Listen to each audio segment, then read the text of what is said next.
WD18 outside Vicarage Road has finished Watford 1, West Ham United 4. Moobsy, thanks for coming along, mate. It's not the best way to end the season, really. With the FA Cup final coming up, that's obviously the main priority. But to end the season like that, it's really disappointing.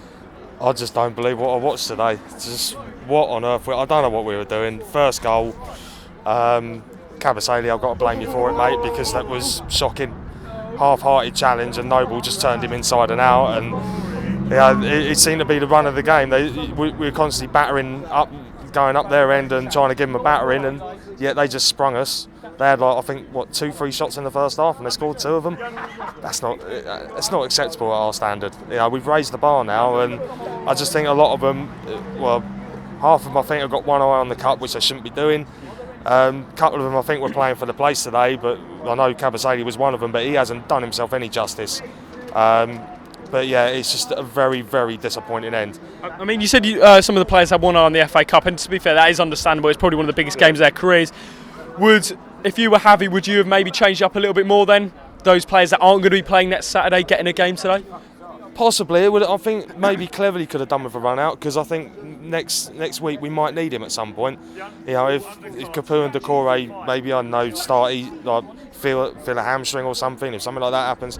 I know he's had a couple of games back, Cleverly, but I would like to have seen him have a run out today.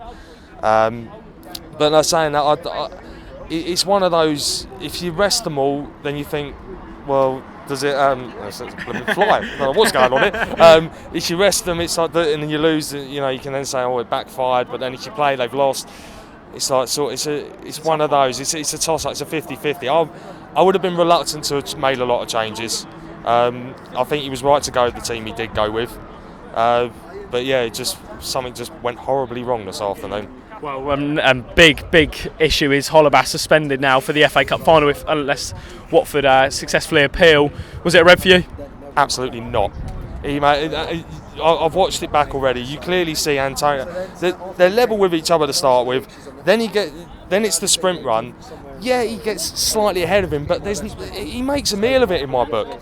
You can see full well that he had something in his mind. It's like, right, we've got to do something here, we've got to cause controversy, and the ref played straight into it. For me, I think even with some defenders as well, still only a few, not too far behind, I can't see how you could give it as a red, because someone could easily cut across and slide. All right, they might take him out then it's another question of a red card. But for me, I don't think that was a red card today. I think that was silly. I think the ref absolutely blew it. We were on top then, got the goal we needed to really fire us up, and then that happened. I think the ref just knew straight away. It was just like, yeah, I'm just killing the game. That's a big blow when we go into the final next Saturday. It's a huge game for the club. Imagine if we could win the FA Cup, it'd be monumental. But your thoughts going into that? It's going to be a difficult task. City have won the league today. They're going to be on a high. We're going into it actually a little bit flat after recent results. How do you see it going? Because obviously City are the favourites and naturally are the favourites, but we can maybe do an underdog story. We certainly can, and there's, I think what we have to draw on remember what we've done in the previous rounds. We go at it. I think we were only favourites in one of the ties we played in the FA Cup this season. That was Woking in the third round. That was the only time I think we were favourites. But at the end of the day, those boys have got to flush today out of their system and just psych themselves out. It's like what Gomez said at the end of the game. It's one more game, one cup final, 90 minutes. Go out and absolutely smash it. Because we can do it. We can beat them. We went up when we went to City earlier in the season and stood up to them with a makeshift team. That was something I was proud of. And now it's going to be all the big guns on the pitch. Well, now show us what you can do. Show us that you're ready to go and fight and lift this trophy and bring it back here where it belongs.